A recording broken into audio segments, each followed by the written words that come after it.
Jamaah, oh jamaah. Alhamdulillah sayangi dirimu, kita tidak bisa menyenangkan semua orang. Tepuk tangan dulu yuk. Baik, kita akan lihat satu cuplikan lagi nih ya. Mahasiswi tabrak ibu-ibu, warganet kesal. Ekspresi wajahnya masih santai dan terlihat tidak bermasalah saat ditangkap. Kita lihat dulu yuk. Sosok mahasiswi Universitas Abdurrahman Pekanbaru, Riau berinisial MP tengah menjadi sorotan usai menabrak emak-emak hingga terseret sejauh 5 meter dan meninggal dunia. Usai dilakukan pemeriksaan, MP dikabarkan positif mengonsumsi narkoba dan baru saja pulang dari klub hingga mencoba kabur setelah menabrak korban. Yang membuat geram, pelaku terlihat santai seusai digiring ke kantor polisi. Bang Ali lihat nih beritanya, mukanya nggak bersalah banget, kesel saya. Itu muka siapa? Muka itu tadi yang... Bukannya muka ibu itu?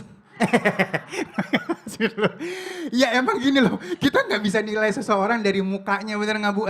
Kalau emang mukanya begitu dia nggak bisa acting. Kadang-kadang ada juga orang acting salah segala macam padahal cuma acting. Jadi kita nggak bisa menghakimi orang lain. Ya guru mungkin ada yang mau ditambahin nggak nih? Kalau saya sih gini, kalau menyikapi semua itu mungkin dia caranya aja menyikapi. Iya. Karena ada orang menyikapi segala masalah itu dengan panik, Iya. kaget. Iya. Ada dengan caranya diem, atau mungkin dia ada masalah. Iya. Kita tes urin aja dulu.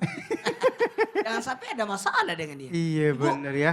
coba nasihatin anak-anak yang lagi bawa kendaraan supaya jangan ugal-ugalan. Silakan. Ibu. Hati-hati ya di jalan ya. Bagi anak-anak yang membawa kendaraan, jangan ugal-ugalan, Iya. sayangi nyawa kalian dan keluarga yang menanti di rumah. Wah, dengan ibu siapa Bu? Ibu Tati Purwati. Iya. Lah terima kasih Makasih ya. banyak. Bu Tati Baik, luar biasa ya. Iya. Dia ngomentarin muka orang, dia sendiri datar. Iya. Tepuk tangan dulu semuanya yuk. Baik ya Habibi, Masya Allah kita minta ilmunya nih Bib ya. Ya marhaba Bang Bib Ali. ini agak bingung nih kita ngomongnya ya. Ini termasuk mencintai atau justru nggak cinta sama dirinya kalau misalnya Bib. Ya. Ada orang nih ngerubah bentukan apa namanya hidungnya. Bentuk hidungnya. Kan ada tuh sekarang tuh operasi oplas gitu ya. Terus Manaudzubillah. kuping kiri dipindah ke kuping kanan gitu ya. Enggak ya. Nah ini gimana Bib? Silakan Bib. Ya khair Abang Ali, Ustadz Maulana, Ustadz Syam. Bismillahirrahmanirrahim. Allahumma salli ala Sayyidina Muhammad wa ala ali Sayyidina Muhammad. Ketika seseorang melakukan operasi plastik, dia merubah hidung yang pesek jadi mancung. Yang ke dalam jadi ke depan. Yang bengkok kanan jadi bengkok kiri. Oh salah. Maka hukumnya haram. Kenapa dikatakan haram? Di dalam hadis dijelaskan. Di dalam Al-Quran Allah subhanahu wa ta'ala berfirman. Falyughayrunna khalaqallah, maka mereka merubah daripada apa? Daripada ciptaannya Allah subhanahu wa ta'ala. Allah sudah takdirkan dia seperti itu, maka terimalah qadarullah. Jangan kalian merubahnya. Ketika kalian merubahnya, sesungguhnya berarti kalian merubah daripada ciptaannya Allah subhanahu wa ta'ala. Bagaimana kalau kecelakaan? Ketika dia kecelakaan, ada hadisnya baginda Nabi Muhammad SAW, seorang sahabat Rasulullah yang ketika hidungnya patah atau hidungnya hilang sedikit. Akhirnya ketika perang tersebut selesai, dilihat hidungnya dipakai sesuatu dan membusuk. Maka Rasulullah suruh ganti, pakai emas aja nggak apa-apa. Berarti ada sebabnya. Kalau zaman sekarang operasi aja nggak apa-apa. Kenapa? Karena dibolehkan oleh baginda Nabi Muhammad SAW kalau kecelakaan, kalau dalam mengalami musibah dan lain sebagainya. Walaupun zaman dulu ada perang, ketika terjadi sesuatu pada hidungnya, boleh dirubah. Tetapi kalau zaman sekarang, nggak ada perang, nggak ada kecelakaan, ya kan ujuk-ujuk tiba-tiba langsung diganti hidungnya. Pulang ke Indonesia, tampil beda sampai nggak kenalin. Foto KTP sama foto apa tuh? Kan sama foto aslinya sekarangnya berbeda. Subhanallah, janganlah kalian merubah segala sesuatu yang sudah Allah subhanahu wa ta'ala ciptakan. Sehingga apa? Sehingga kalian mendapatkan ketidakridhoannya dari Allah. Allah nggak akan ridho manusia tersebut. Maka bagaimana caranya agar Allah ridho? Taubat, minta ampunan kepada Allah. Sholat bermunajat kepada Allah. Dekatkan diri kepada Allah subhanahu wa ta'ala. Berharap, ya Allah saya sudah terlanjur nih ya Allah. Saya sudah melakukan operasi tersebut. Operasi hidungnya lah, bagian mukanya lah, atau bagian apa lagi tuh? Ya saya nggak bisa sebutin. Bagian yang lainnya lah dirubah, yang kecil jadi gede dan lain sebagainya. Haram mutlak hukumnya. Minta ampunan kepada Allah. Minta ridhonya Allah, ya Allah taubatan nasuha ya Allah. Saya tidak akan mengulanginya kembali. Karena apa? Karena orang yang operasi itu candu. Ada kecanduan. Ketika dia operasi hidungnya, lama-lama dia operasi dagunya. Habis operasi dagunya, operasi bibirnya. Habis bibirnya akhirnya semuanya. Yang bagian rahangnya, ininya, itunya semua. Na'udzubillah. Inilah adalah tipu daya syaitan. Innahu lakum aduwwum mubin. Syaitan musuh yang nyata. Akhirnya kau mandang, liatin muka kamu. Aduh kayak mencong dikit nih, lurusin dikit. Ini kayak nggak seperti ini, mesti diginiin. Nggak akan ada habisnya. Ini tipu daya syaitan. Kalian berarti apa? Merubah segala sesuatu yang Allah subhanahu wa ta'ala takdirkan kepada kalian. Sehingga apa? Sehingga menjadi sebuah kehancuran. Akhirnya yang hidungnya tadinya ke dalam, ya kan jadi lancip. Iya. Balon lewat, pecah itu balon. Ya Allah. Ya kan semua na'udzubillah. Jangan kalian seperti itu. Merubah segala satu bentuk ciptaan Allah menjadi sebuah tidak keberkahan. Akhirnya dia punya anak beda mukanya. Mah kok beda mukanya? Ya anak siapa nih ya? Baik, terima kasih ya Habibi ilmunya. Ini nggak boleh main-main ya. Karena banyak banget yang sudah melakukan akhirnya nyesel ujung-ujungnya ya. Itu hidung lancip dioplas apa diraut ya. Baik, baik kita akan sikapi ini satu hal lagi kalau misalnya jamaah bertanya sekarang. Ustadz yang bertanya ya. Kita masuk ke dalam segmen Ustadz bertanya. Kami menjawab. Iya, siapa yang mau jadi target nih guru? Target sebelah kiri dulu dah. Yuk. Tunggu dulu, saya mau cari yang paling pede ya. Yang paling pede. Yang paling pede, ibu aja yang di atas. Masya Allah cantik Gak banget apa-apa. ibu. Ayo bu, berdiri bu. Ya. Iya. Silakan ibu berdiri, perkenalkan nama, Iya. Iya. menghadap kamera. Nama saya Rosiah dari Bapak Losari Brebes. Ya, saya mau nanya ibu. Iya. Ibu sering dipuji enggak? Sering. Aman. Dipuji karena apa? Ya, karena cantik, karena iya. Ibu dimiripkan sama siapa?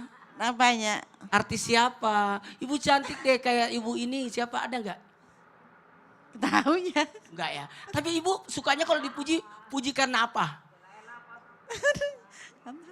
Seperti ada orang lain seperti apa ya? Ada seperti Aduh ibu cantik Itulah. banget ya gitu ya. Ya, Iya. ibu baik banget deh. Gitu kan bu? Iya. Ibu rajin banget pengajian deh. ya. Gitu. Ah, Kasih ya bu. baik. Tepuk tangan Aduh. dulu. Langsung mesem-mesem nih. Guru silakan. Ya. Satu penyakit yang sangat berbahaya adalah berada di zona nyaman. Apa itu? Karena ketika orang dipuji kata Nabi, sungguh engkau telah memenggal leher saudaramu.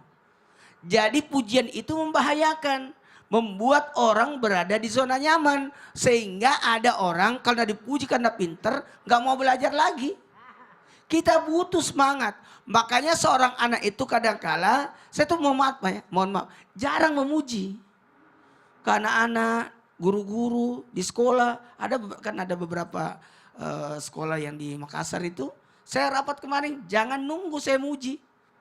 Jangan nunggu saya muji, saya tidak akan memuji. Kinerja kalian silakan perbaikin, silakan. Tapi jangan coba-coba nunggu saya muji. Karena ketika orang memuji, menyebabkan orang tidak ada lagi perkembangan. Ibu, jangan puas dengan 3. Jangan puas dengan ibadah, tambah terus ibadahnya. Coba lihat, masih banyak orang luar biasa ibadahnya. Kita merasa, udah banyak ibadahku. Belum, masih banyak yang banyak ibadahnya. Kalau kita tanya amalan ibu-ibu ini pasti beda-beda amalannya. Betul tidak Bu? Iya, kita baru baca 100 kali baca salawat, ada orang 1000 salawatnya.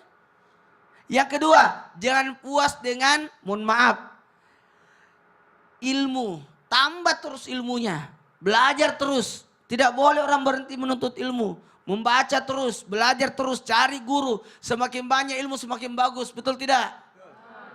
Jamaah, Dik. sekalipun sudah nenek-nenek, belajar. Ya, nenek datang semua. Yang ketiga, jangan puas dengan sedekah. 1, 2, 3. Sedekah. Sedekah, sedekah, sedekah. Maka pembelajaran buat kita, ada orang maaf yang paling berbahaya. Tadi berada di zona nyaman itu bahaya. Lebih berbahaya lagi kalau, gila pujian. Jangan mau gila pujian. Gila hormat.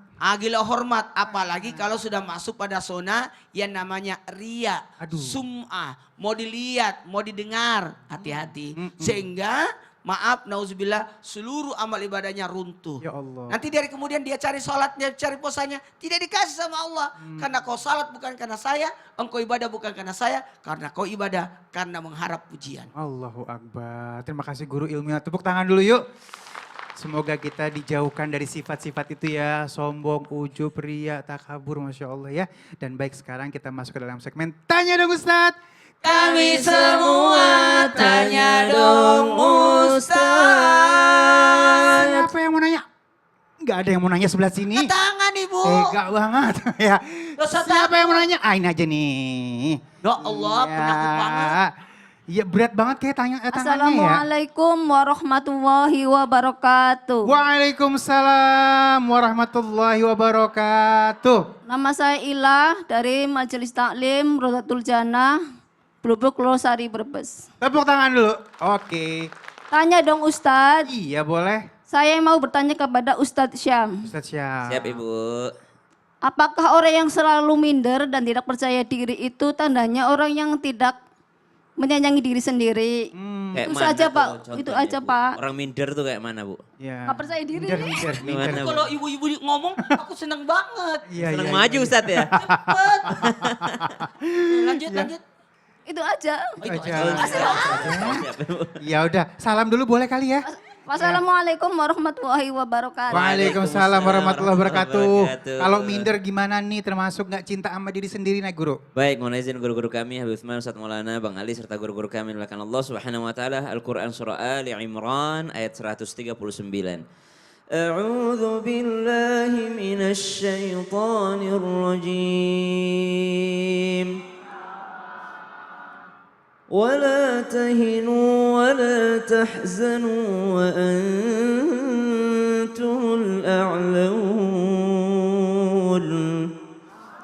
وأنتم الأعلون إن كنتم مؤمنين.